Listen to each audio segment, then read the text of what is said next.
I was a girl who got her period. That is it. And you make me feel like a monster for it, and you let my sister think that I'm a monster. You let her believe that it's my fault. Welcome back to my channel, where today I'm breaking down this third episode of Season 2 of Gen V. Now this episode has some unexpected emotional moments. We get another unexpected pairing, we have Cate's back at the campus, Emma's empowering others, and Marie finds out where her sister's been all these years. Let's get some answers and break down this episode, full spoilers ahead. Now, it's interesting that we open this episode from a human's perspective. A very interesting choice to kind of give us that perspective of seeing this person who we met briefly in episode 2, who Emma had to step in from Rufus, who was messing with her. We watch as she arrives at God U and immediately pops 3 Xanax, and you can practically feel her nerves. And then because certain supes with powers just love to make things worse and misuse their powers, we have this supe with X-ray vision who scans her inappropriately. Now at work, she spots a resistance sign and her heart sinks. She knows the supes will immediately assume she's the one supporting Starlight, who is enemy number 1 for some of the supes across this world. Now she throws it away, but all of a sudden it pops back up. As a total asshole supe student strolls in and takes a treat without paying and grabs her by the collar to intimidate her and eventually leaves. We see her turn around and yep, the sign is back up yet again. Clearly someone's messing with her, and that someone we'll discuss a little bit later. But what I will say about this opening, it just reinforces the idea of like we're so used to seeing this show in particular through the eyes and through the lens of supes that you just have to imagine being a human in this position, how scary, how unnerving, how unsettling it could be being around these supes, especially these students who don't even know how to use their powers. So I like how this opening just again switches the perspective of what it's like to be a human in this world. Meanwhile, our core crew at Polarity's house is trying to crack the biggest mystery since discovering the Woods Project and Season 1. And of course, I'm referring to Project Odessa. Now, as I mentioned in my previous breakdown, I assumed that there was other test subjects a part of this project, and we get the confirmation there were. There were 25 to be exact, and none of them survived, making Marie the sole survivor. Or so we think, because we know Vought loves to keep a good secret. Now, Polarity suggests they use Marie as Starlight described, Odessa as a weapon. Use Marie as a weapon.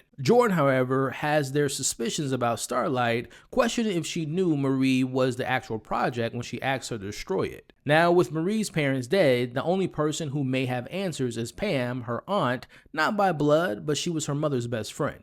Now, Marie is nervous to reach out to Pam because they haven't spoken since her parents died, so you can understand the nervousness. Now, going back to that scene, I'm liking the Polarity continuing to be like this grounded adult in the mix, as we see him checking in on Emma about her supersize incident in the last episode. Now, Emma lets him know that she's okay, she's handling her powers now a lot better than what she did before with making herself puke, so it's good to know. And again, I'm liking this Polarity and Emma back and forth and this kind of friendship they're developing. I'm really excited to see Polarity get more in the mix as the season goes on. Now, back on campus, a crowd awaits Cate's return. Everyone's thrilled, but Cate is clearly not fully recovered mentally or physically. Now, Stacy fills Cate in on the return of Thomas Godolkin Day, as we get this really awkward brief reunion between Cate, Emma, Marie, and Jordan. As we watch, Cate remains tight-lipped about the fact that they were the ones responsible for putting her in a hospital and leaving her for dead. Now, back in the hero optimization class, things continue to be intense as we watch Marie takes out one of the students. It's here we can get a better understanding of the big picture of why Cipher spun Cate's attack story. By claiming humans attacked her, it fuels the fire for supes like Homelander and Dean Cipher, who view humans as pets and just want a full-blown war. Cipher wants to remind these students that they are outnumbered by the humans, and if they ever decide to have an uprising, they will be in trouble. Now, Cipher keeps Marie behind, pushing her to use her blood powers more effectively. He tells Marie he prefers her to be more like Angelina Jolie from Salt and not Angelina from Girl Interrupted. I probably would have used like Angelina and Lara Croft, or maybe her as Athena from the Eternals, but point taken. He tells her how magnificent she could be if she truly tapped into her powers. Now we see Cate's watching this whole interaction from afar. Now going back to Cipher talking to Marie about tapping into her full potential, which reminds me of the conversation that she had with Victoria in season 1, which speaking of season 1, this kind of explains in the season 1 finale when Homelander blasted her with his lasers, she took that like a champ and she was able to survive. Whatever Thomas Godolkin was cooking up in 1967, that might be their best chance to kill Homelander, and I'm referring to Marie, if she's able to really optimize her full potential. Now checking in with Sam, he is unfortunately back to his old ways. Emma really tapped into his insecurities about him facing what he did last season, as he's back to seeing things like seeing one of the students as a Muppet. Now Justine, his new girlfriend, realizes she's not equipped to help and she breaks up with him. Now Sam, however, could care less about this, as their relationship really just seemed to be about appearances and having followers online. Now this sandwich begins talking to Sam and brings up his fight with Kimiko and how he followed Homelander's every command. As we descend further into the wacky rabbit hole of Sam's mind, ending in a puppet world where everything reminds him how terrible he is, as we see this sunny sun saying some crazy conspiracy theories. Now, by all accounts, I feel bad for Sam's mental health issues, but I gotta say, admittedly, it's always funny as hell when we see him talking to Muppets or being in a Muppet land, and I'm very curious to know if we'll see more of these Muppets as the season goes on. Now cut to our YA drama that continues as Marie confesses she was a virgin before hooking up with Jordan, which would explain her accidental I love you. Now Jordan is clearly dealing with commitment issues, but the chat is cut short as the new rankings drop, as we find out that Jordan is number 1. Now during this, Pam messages Marie back and agrees to meet with her. Now at Dean Cipher's house, Cate confronts him. She wants him to tell Vought the truth about Emma, Jordan, and Marie trying to kill her. Now, the Dean really isn't paying attention to her until she threatens to go to Vought herself, but we see Cipher manipulates her by bringing up Homelander's involvement and how disappointed he'll be, especially with her not having her powers and her powers being broken. You're no better than a human. Now thinking back to season 1, normally when she would meet with the previous Dean, who we remember manipulated her and Cate killed her, but she was normally used to having the Dean on her side, but not this time around, as Cipher yet again puts her in her place and reminds her that without her powers, she's useless as he sends her on her way. To me, Cipher belittling Cate will either work for him or against him and push her towards taking him down.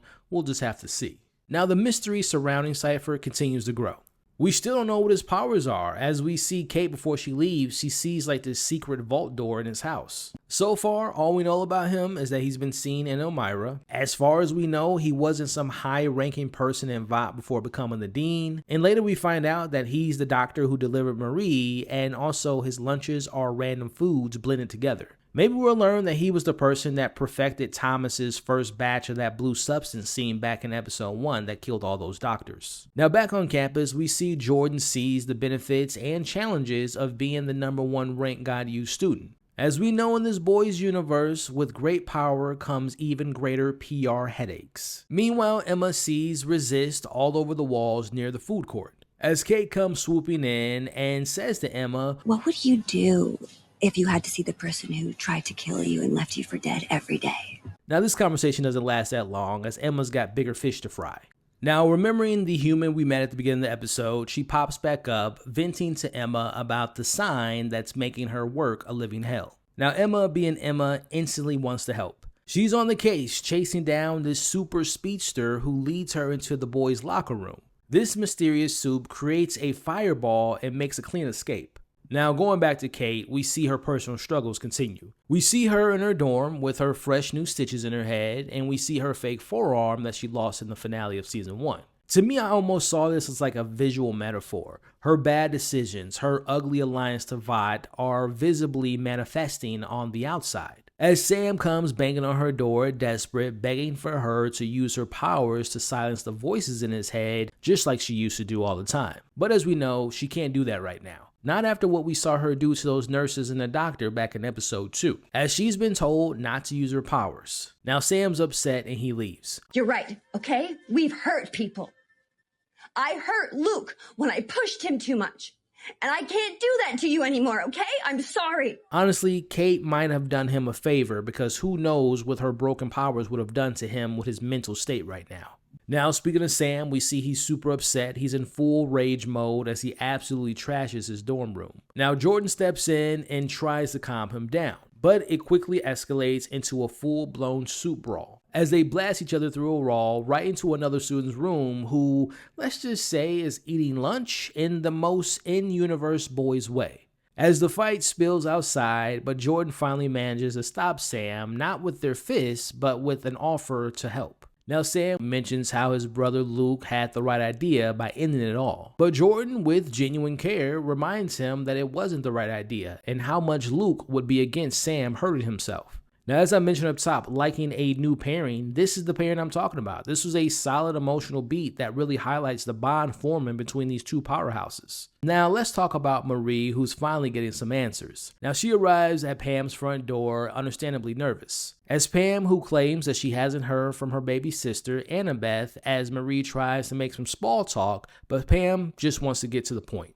Marie shows her the picture from the Odessa file, and Pam confirms that it was taken at a facility clinic at Gdulkan. Pam reveals that her parents struggled to conceive until Vought stepped in, covering all the expenses for Marie's birth, a miracle. But Pam emphasizes the real miracle was Annabeth, who their mother was able to conceive naturally. So that means Marie was an IVF baby at Vought Clinic, and she wasn't directly injected with Compound V as she always believed. Now, Pam shows Marie photos of the day her parents met baby Marie as she sees a former face, and that is the face of Cipher, who's holding Marie as a baby as Pam identifies him as Dr. Gold, the doctor who delivered Marie. As they look at more photos, Pam reflects on her parents just wanting to have a family and not have a super-powered kid for money. So is Cipher named Dr. Cipher Gold and he's a doctor? One would imagine that he's been experimenting on babies with this Odessa project, so we're starting to get more and more answers about who he really is. Now, Marie steps into the bathroom, but as she leaves, she sees a bedroom filled with pictures of Annabeth throughout the years. Now, Marie wants answers to why she lied all this time about not knowing where her little sister was, but Pam explains that after the devastating accident that killed her parents, Annabeth completely understandably was terrified of her big sister.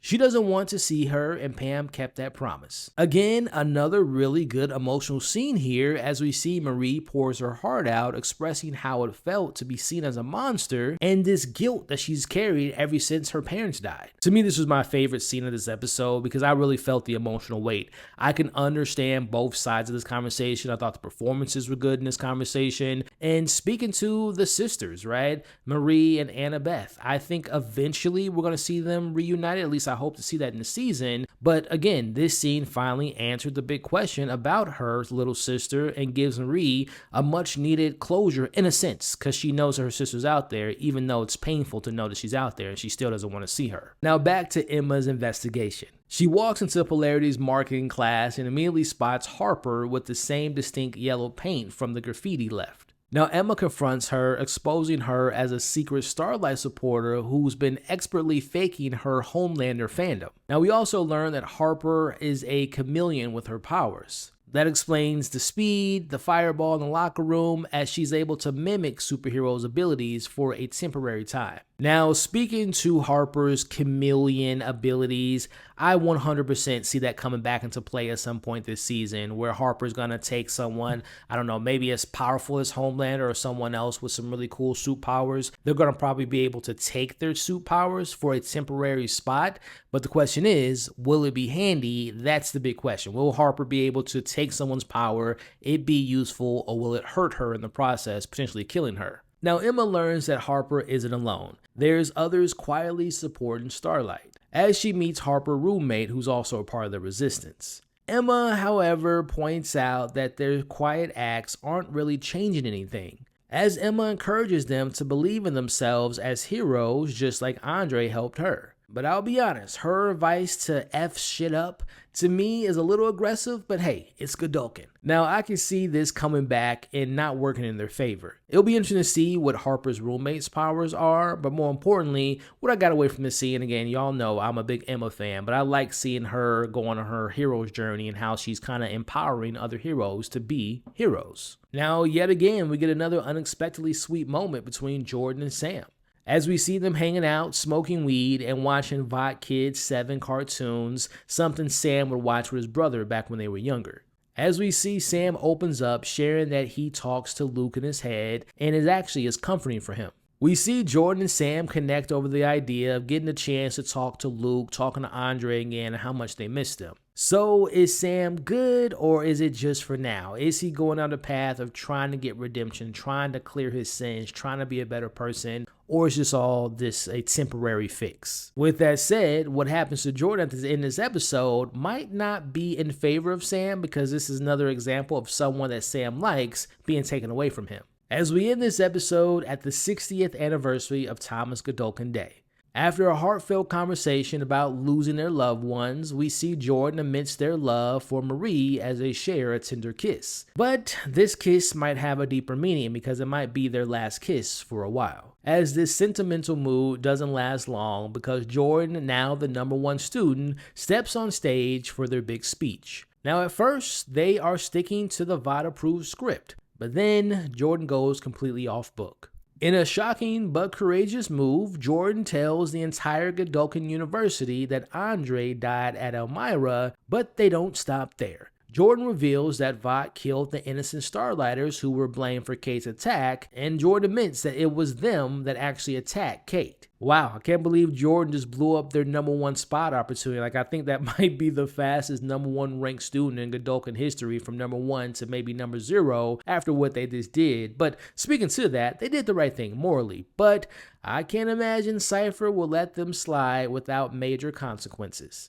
So will Jordan be sent back to Elmira? I wonder, will Cate be told by Cipher to undo this truth that Jordan just revealed to regain being back in Cipher's good graces? What does this mean for the new relationships between Jordan and Marie, but also between Jordan and Sam? With all that being said, what do you all think? What do you all think about Jordan's massive mic drop, Marie's IVF bombshell, Emma's new Resistance leading role, Cate's struggle, Cipher's secret vault, and everything else in episodes 1, 2, and 3 of this new season of Gen V? So again, we got the first 3 episodes of this season on a premiere night, and I want to know what you all feel about it so far. Me personally, I think episodes 1, 2, and 3 of season 1 were head and shoulders better than these 3 episodes, but I like how I'm still finding myself interested in these characters. But I will admit, this whole Project Odessa mystery hasn't completely captured my full attention. In the story so far, besides I do appreciate the honoring of Andre and Chance passing away, and you know, I like me some Emma, I like Marie, there's some cool, funny, outrageous, diabolical scenes, but as far as the heart of the story, it hasn't been as exciting so far, at least to me. So by the time you all are watching this, both my breakdowns of episode 1 and 2 will be available to watch on my channel or to listen to in podcast form. With all that being said, I want to thank you all for listening or watching my breakdown of episode 3 of season 2 of Gen V. Please share your thoughts about not only this episode and all the reveals and twists and turns, but again, how do you all feel about the first 3 episodes, and are you excited for the episodes for the weeks ahead? Let me know your thoughts about that in the comments below. Please consider sharing this breakdown to anyone and everyone you know that loves talking about Gen V, but also if you're watching this on YouTube, do me a favor and hit that hype button. That allows this video to spread out to more people online. And consider sticking around by subscribing to the channel today. You all are awesome, stay safe, and I'll see you all next week for episode 4 of Gen V Season 2.